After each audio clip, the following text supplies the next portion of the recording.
आइए जानते हैं चंद ऐसी स्टेजेस या स्टेप्स जिनको फॉलो करके आपका एडिटिंग का वर्क फ्लो काफ़ी हद तक स्मूथ हो जाएगा।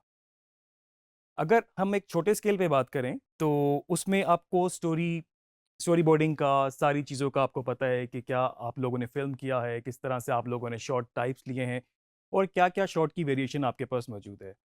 लेकिन अगर हम एक प्रॉपर फ़िल्म एनवायरनमेंट की बात करें या एक बड़े स्केल की बात करें, तो उसमें हर एक का अपना-अपना रोल है। एक एडिटर मे बी ब्लैंक हो, ना उसको स्टोरी का पता हो, ना उसको शॉर्ट टाइप्स का पता हो और ना ही उसको उन सारी वेरिएशंस का पता हो, जब तक उसके पास वो डाटा आ नहीं जाता या वो उसको प्रीव्यू नहीं कर लेता। तो इसके लिए बहुत ज़रूरी है कि आप उन इन स्टेजेस को फ़ॉलो करें जो मैं आपको अभी बताने लगा हूँ। मैं आपको इनका एक क्विक रिव्यू दे दूँ। सबसे पहले हमारे पास है एक्वायर, उसके बाद हमारे पास है ऑर्गेनाइज़, उसके बाद हमारे पास है preview, select, assemble, edit rough, edit fine, edit final और उसके बाद फाइनल डिलीवर। सबसे पहले अगर मैं बात करूं एक्वायर की, तो एक्वायर से मेरी मुराद ये है कि आपके पास किसी भी फॉर्म में डाटा है, आपने उसको अपने एडिटिंग सिस्टम के अंदर लेकर आना है। मिसाल के तौर पे अगर आपने उसको एक टेप के ऊपर रिकॉर्ड किया है, तो उस टेप पे रिकॉर्ड करने के बाद आपको उसको डिजिटाइज करना पड़ेगा या आप कह लें आपको उसको कैप्चर करना पड़ेगा। उसके लिए में भी आपको कुछ हार्डवेयर भी रिक्वायर हो, ऐसे कोई टेप प्लेयर हो या ऐसी कोई पैचिंग भी हो जो कि आपके सिस्टम के साथ उस हार्डवेयर को कनेक्ट कर सके। उसको जब आप डिजिटाइज करेंगे तो बेसिकली वो स्टेप आपका एक्वायर कहलाएगा। आजकल हम लोग जो देखते हैं हमारे पास फिल्मिंग काफ़ी छोटी टेक्नोलॉजी के साथ साथ काफ़ी चीज़ें छोटी हो गई हैं, कॉम्पैक्ट हो गई हैं। तो जिस तरह से डीएसएलआर्स हैं या आपके पास मोबाइल फ़ोन्स हैं, उनके भी कैमरास बहुत अच्छे हैं। तो जस्ट अगर डीएसएलआर की बात करें, उसमें आपके पास एक छोटा सा कार्ड होता है जिसके ऊपर आपका सारा फिल्म किया हुआ मटेरियल रिकॉर्ड होता रहता है और जस्ट आप उसको कंप्यूटर के साथ कनेक्ट करते हैं, कॉपी करते हैं और आपके लिए वो एडिट पे डायरेक्टली आप उसको एडिट उसको कर सकते हैं। तो इससे पहले आपको पहले एक पूरे स्टेप से गुजरना पड़ता था। सॉफ्टवेयर भी बहुत ज़्यादा फॉर्मेट फ्रेंडली नहीं थे। हर सॉफ्टवेयर का अपना-अपना स्पेसिफिक फॉर्मेट हुआ करता था। अगर आपने किसी और फॉर्मेट में शूट किया है, किसी और कंप्रेशन में शूट किया है, तो उसके बाद आपको उसको कन्वर्ट करके मे बी एडिटिंग सॉफ्टवेयर में लाना पड़ता था। ब्रॉडकास्ट में इसकी जो अभी टर्म यूज़ होती है, बेसिकली वो इंजस्टिंग यूज़ होती है, इंजस्ट। सेकंड स्टेप की अगर मैं बात करूँ तो हमारे पास है ऑर्गेनाइज़।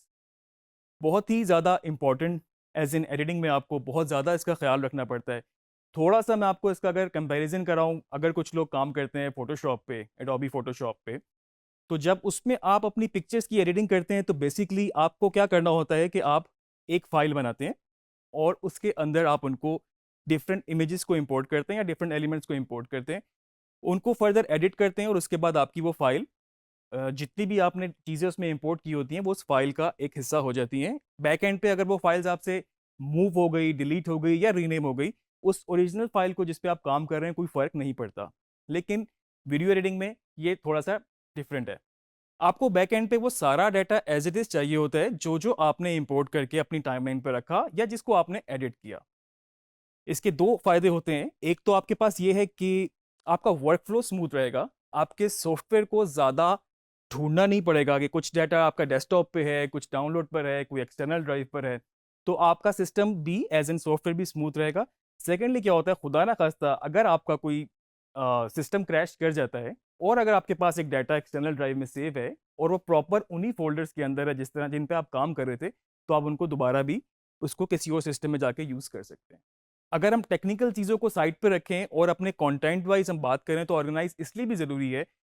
एक फ़िल्म एनवायरनमेंट के अंदर जो एडिटर है, जो ब्लैंक है जैसे मैंने पहले बताया, उसको नहीं पता, उसके पास एक स्क्रिप्ट होगा, मे बी उसके पास कुछ लॉग्स होंगे और उसके अंदर डिफरेंट सीन्स होंगे, उस मटेरियल के अंदर।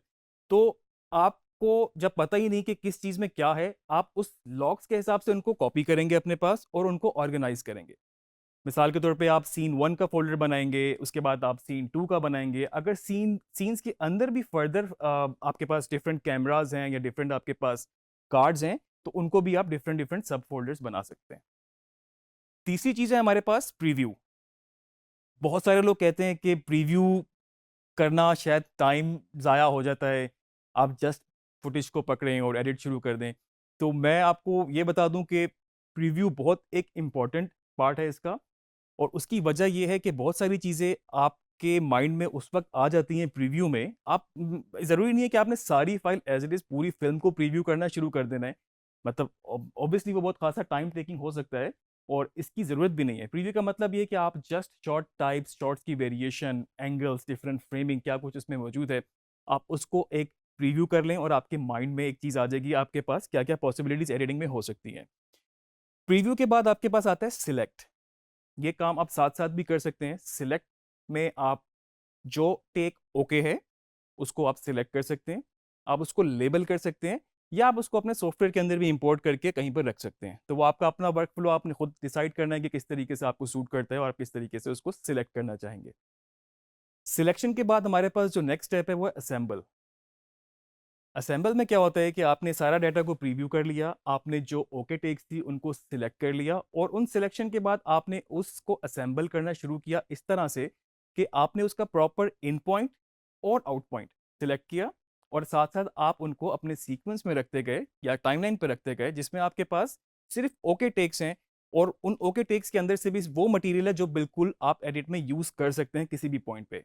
याद रखें अभी हम इसको कट नहीं कर रहे, हम इसको ज्वाइन नहीं कर रहे, हम एडिट नहीं कर रहे, जस्ट हम उन टेक्स के best options, best possibilities select कर रहे हैं, असेंबल कर रहे हैं उनको अपने पास टाइमलाइन पे। असेंबल के बाद आप जाते हैं रफ एडिट पे अपने। रफ एडिट क्यों, डायरेक्ट फाइनल पे क्यों नहीं जाते? तो इसके लिए मैं आपको बताऊं कि रफ एडिट के दो फायदे मैं आपको इसमें बता सकता हूँ हो सकते हैं। एक तो ये है कि सारा जो भी आपका नैरेटिव है, जो भी आपका स्ट्रक्चर है, जिस तरह से वो फिल्म प्लान हुई है, तो आपके पास उसकी एक शक्ल, उसका एक स्ट्रक्चर बनना शुरू हो जाता है। अब उस स्ट्रक्चर से आपको फायदा ये होता है अगर कोई चीज़ उसमें मिसिंग है, अगर कोई और चीज़ ऐड हो सकती है या और कोई ऐसा एलिमेंट है, कोई वीएफएक्स है या किसी और चीज़ पे जिस पे काम हो सकता है, तो आपको वहीं पर ही उसको आप रेडी करके एक्सपोर्ट करके दूसरे डिपार्टमेंट को दे सकते हैं। सेकेंडली, अगर आप किसी क्लाइंट के लिए काम कर रहे हैं, आप रफ कट बना के उसका, रफ एडिट बना के उसको एक प्रीव्यू करा सकते हैं ताकि आपको इसी स्टेज पे पता लग जाए कि आपका एडिट ठीक जा रहा है, उसकी फील्ड ठीक जा रही है और जिस पेस में, जिस स्टाइल में, जिस तरह से उसको चाहिए वो सही जा रहा है कि नहीं। ना कि आपने उसको सारा फाइनल कर लिया हो जिसमें खासा टाइम लगता है और उस फाइनल के बाद उनको बिल्कुल टोटली अपोजिट चीज़ चाहिए हो, जिस तरह आपने एडिट किया उस तरह से शायद में भी ना चाहिए हो। तो बेहतर ये होता है कि आप उनको उसी वक्त प्रीव्यू करा लें। रफ के बाद हम लोग जाते हैं अपने फाइन एडिट में। फाइन एडिट में आपके पास ऑडियो, अगर कोई आपने डब की है या आपने कुछ रिप्लेस किया है, आपने कोई म्यूज़िक कराया था उसका, आपने म्यूज़िक लगाया है, आपने उसको बैलेंस कर लिया है म्यूज़िक को, और इसके साथ साथ अगर कोई भी इसमें इस तरह का काम है जिसमें कोई कलर करेक्शन रिक्वायर है, आपने कोई स्पेसिफिक लुक बनानी है उसकी जिसकी हम आगे डिटेल में बात करेंगे, तो वो आप सारा अपना फाइन में कर लेते हैं और इसके बाद आपके पास एडिट फाइनल है और उसके अंदर आपके पास इस वक्त सब कुछ, आपकी पिक्चर लॉक है, आपका साउंड जगह पर है, आपका साउंड बैलेंस है। अगर आपने उसमें कोई साउंड इफेक्ट्स बाहर से ऐड किए हैं तो वो अपनी जगहों पर हैं और उनकी लेवलिंग इतनी हुई हुई है जो कि ब्रॉडकास्ट स्टैंडर्ड के हिसाब से होनी चाहिए और कलर ग्रेडिंग बिल्कुल बैलेंस है, लुक उसकी बनी हुई है। आपने कुछ इसमें ग्राफिकल एलिमेंट्स डालने हैं, एज इन कोई लोगोस डालने हैं, आपने कोई नेम बैंड्स डालने हैं, नेम सुपर्स डालने हैं जो नीचे नाम लिखे आते हैं, या आपने कुछ भी उसमें सब टाइटल्स हो सकते हैं या इस तरह की कोई भी चीज़ें अगर हैं, तो वो बिल्कुल सब कुछ हो चुका है और अब वो फिल्म रेडी है एक्सपोर्ट के लिए। और इस प्रोसेस को हम फॉर्मली कह सकते हैं डिलीवर।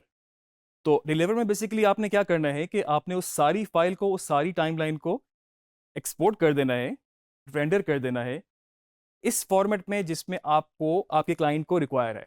मिसाल के तौर पे अगर वो ब्रॉडकास्ट होनी है टीवी पे, उनकी कुछ अपनी टेक्निकलिटीज़ हो सकती हैं, उनके कुछ अपने फॉर्मेट्स हो सकते हैं, ऑडियो के भी, वीडियो के भी। अगर आपने उसको जस्ट पब्लिश ही करना है यूट्यूब पे, फेसबुक पे, इंस्टाग्राम पे, किसी भी मीडियम पे, तो उनकी कुछ अपनी डायमेंशंस, कुछ अपनी एक्सपेक्ट रेशियोज़, कुछ और टेक्निकलिटीज़, फॉर्मेट्स हो सकते हैं।